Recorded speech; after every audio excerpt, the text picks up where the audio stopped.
$3.19. That was the price of a gallon of milk in 2019. Today, $4.89.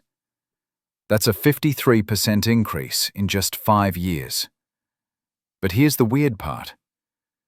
The government says prices only went up 22% total during that time.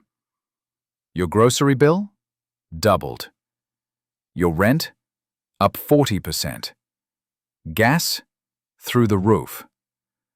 Something doesn't add up, does it? What if I told you this isn't a mistake?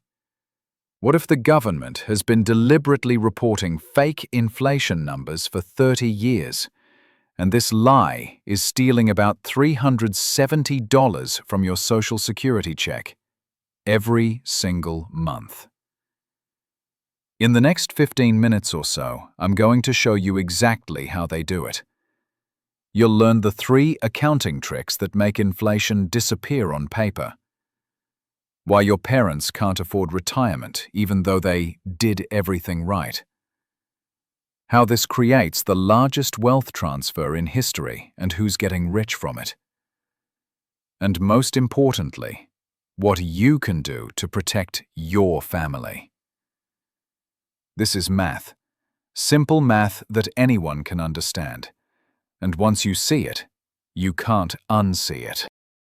If you happen to be enjoying this rather earnest attempt to explain how things work, you might consider clicking that little subscribe button below. It's entirely optional, of course. Cheerio! Back to business.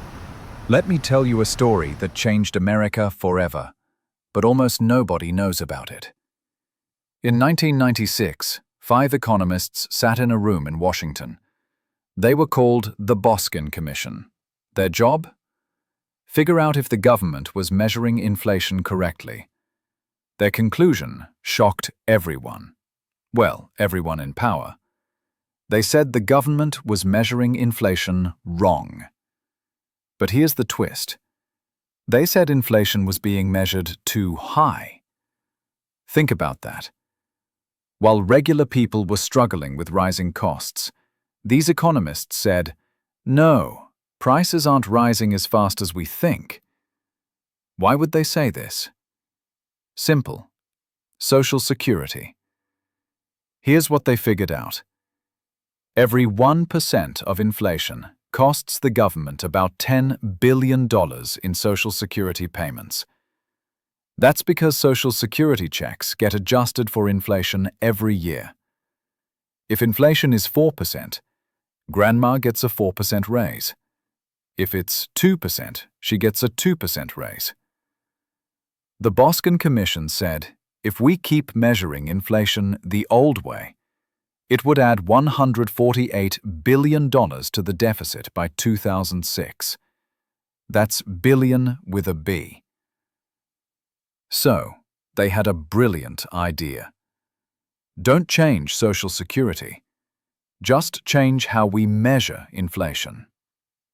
Genius, right? If you can't afford to pay people what you owe them, just change the math. Trick number 1. The hamburger helper method. Before 1999, measuring inflation was simple. They'd check the price of steak in January, then check it again in December. If it went from $10 to $12, that's 20% inflation for steak. Easy. Picture yourself at the grocery store. Steak is now $15 a pound. Too expensive. So what do? You buy chicken for $4 a pound instead. The old way would say, steak inflation is 50%. The new way says, well, you bought chicken, so you're not affected by steak prices.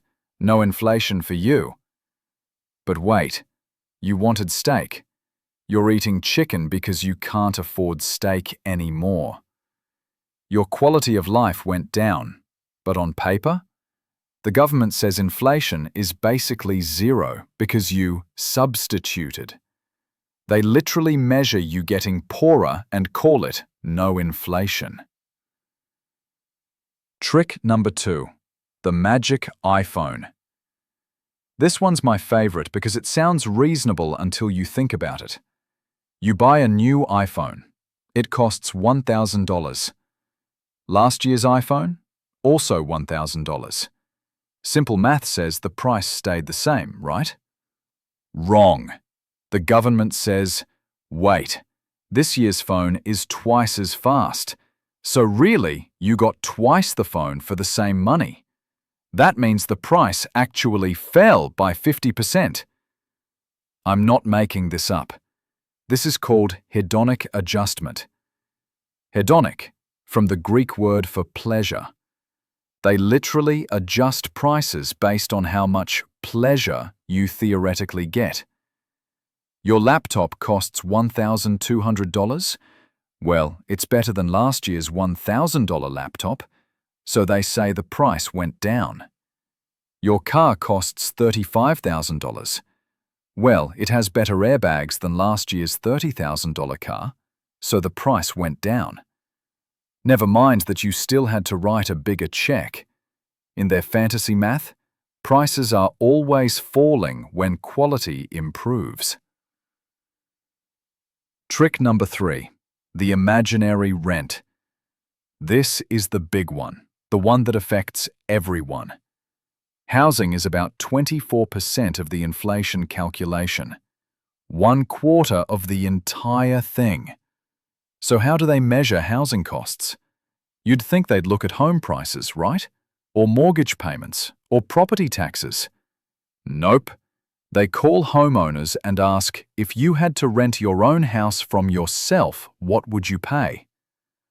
I'll let that sink in. They ask people to imagine renting their own home.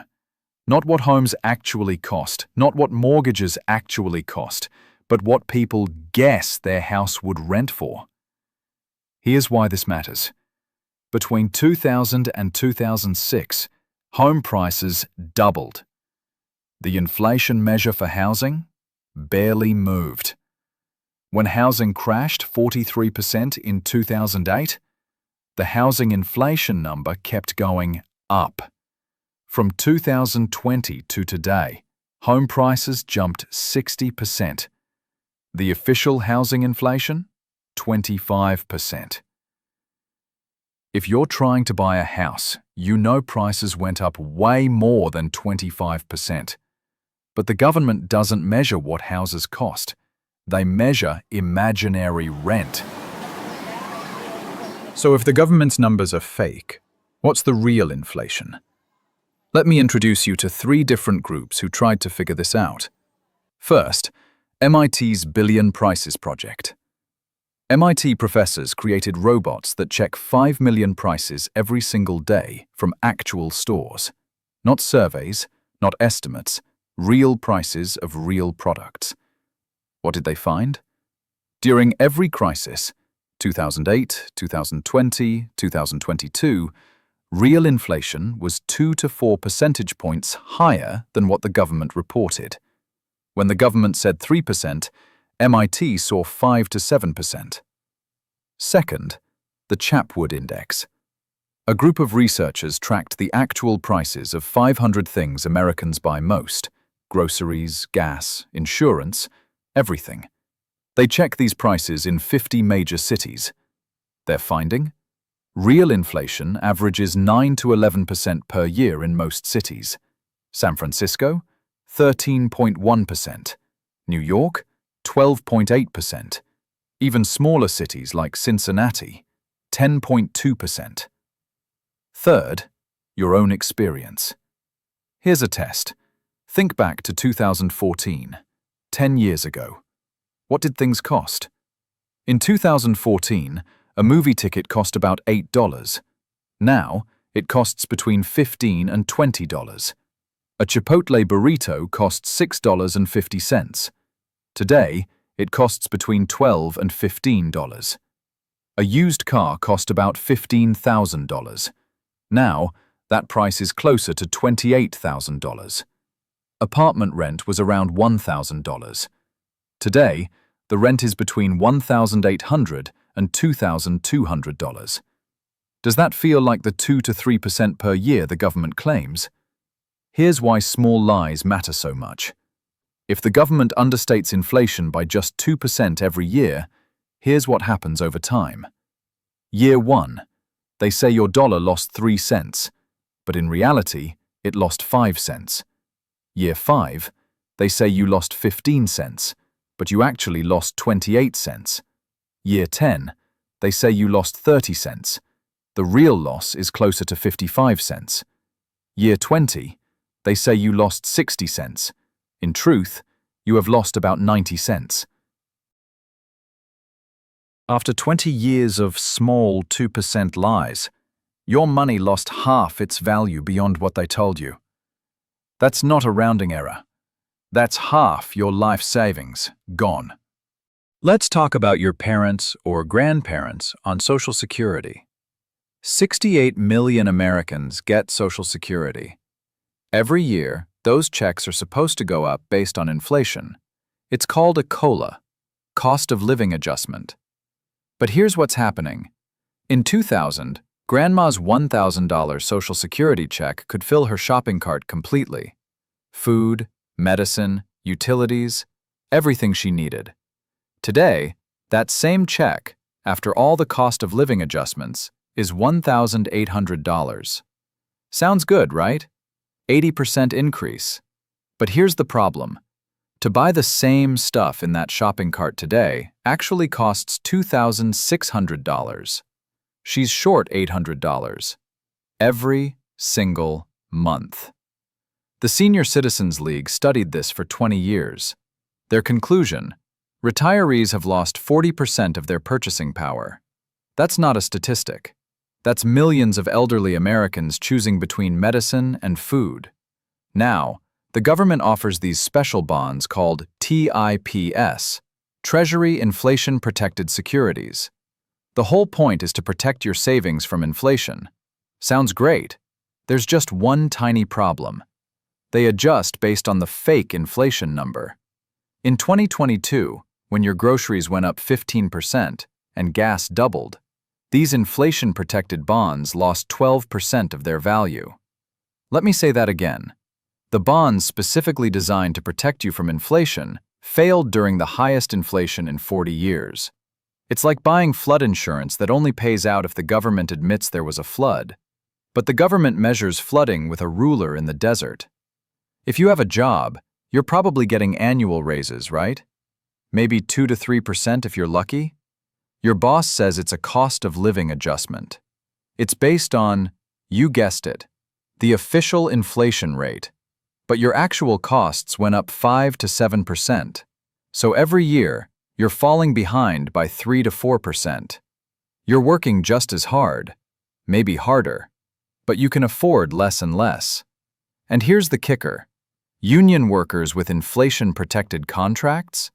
They fell behind faster than everyone else during 2021 to 2023 because their raises were locked to the fake number.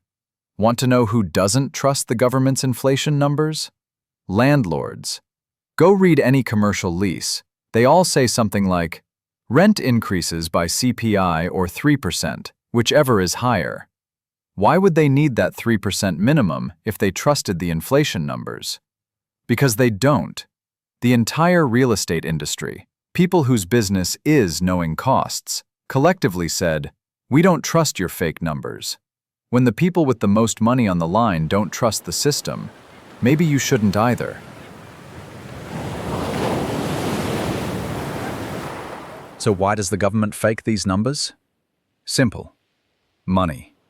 Massive, massive amounts of money. Let me break down what accurate inflation would cost them. Every 1% of extra inflation equals $15 billion more in Social Security payments, $10 billion more in government pensions, $8 billion more in veterans benefits, $7 billion more in food stamps, plus billions more in Medicare, Medicaid, and other programs. Total damage from telling the truth? About $65 billion. Every single year. But that's just the obvious part. Here's the real scam. America owes $36 trillion. When inflation is higher than interest rates, that debt shrinks in real terms. It's like taking out a loan for $100,000 to buy a house. Then inflation makes that house worth $200,000. But you still only owe $100,000. Great for the borrower, terrible for the lender. Guess who's the borrower? The government. Guess who's the lender? You. Your pension fund. Your 401k. Your savings. By lying about inflation, they keep interest rates low. If real inflation is 6%, but they say it's 3%, they can pay you 4% interest, and you think you're winning. But you're actually losing 2% every year. On $36 trillion, that's $720 billion of wealth, transferred from savers to the government. Every year. One more magic trick. You know how they calculate economic growth? It's simple. Take all the money spent in the economy, then subtract inflation. If the economy grew 5%, but inflation was 2%, real growth was 3%. We're doing great. But what if inflation was really 5%? Then growth was 0. Those recoveries you keep hearing about? Many of them never happened. We've been in hidden recessions while they claimed growth, but they can't admit that. It would mean admitting the economy has been stagnant for decades. Here's the scary part. They can't fix this now. They're trapped. Imagine tomorrow the government says, "Oops, inflation is actually 7%, not 3%. What happens if everyone realized the true, understated inflation rate? Prepare for a chain reaction. Consequence 1. The budget explodes. Social Security payments would immediately jump by 7%. The government's budget explodes. Consequence 2. Debt crisis. Interest rates would spike to 10%. The government can no longer afford to service its massive debt. Consequence 3. Market panic. Everyone would realize the economy isn't growing at all. The stock market crashes. Consequence 4. Global turmoil. Finally, faith in the dollar collapses, triggering an immediate international crisis. They've lied for so long that the truth would destroy everything. So they double down. They triple down. They will never voluntarily admit the truth. In 2025, something unprecedented happened. The president fired the head of the Bureau of Labor Statistics, the person in charge of calculating inflation, because he didn't like the numbers. Budget cuts forced them to stop collecting price data in multiple cities. Career statisticians, people who've done this for decades, are fleeing government service. The system that measures inflation is being destroyed, on purpose, because even the fake numbers are becoming too hard to fake. Let me be crystal clear about what you're facing. Your money is losing value 2 to 3 times faster than they admit. Any retirement plan based on official numbers will fail. Any investment paying inflation plus 2% is probably losing money in real terms. This isn't going to change. It's going to get worse. Here's what you can do, starting today. First, assume real inflation is at least 5 to 7% per year. Plan accordingly. Second, never trust anything tied to official CPI. Not bonds, not contracts, not inflation-protected anything. Third, your raise needs to be 7% plus just to stay even. Anything less and you're getting poorer. Fourth, share this knowledge. The more people who understand, the harder it becomes to maintain the lie. Look, I know this is overwhelming. I know it's scary. It should be. Your government is lying to you about something as basic as the value of money. But now you know. You're awake. You can see the game. They're counting on you feeling helpless. They're counting on this being too complicated for regular people to understand. But you just understood it, didn't you? You're already ahead of 95% of the population. Every person who wakes up to this scam is one person closer to forcing change. Every family that protects itself is a family they can't rob. You're not powerless. You're informed. And that terrifies them. Share this video with someone who needs to see it. Subscribe for more truth about your money. And remember, once you see the lies, you can't unsee them. Protect yourself. Protect your family. Because they won't.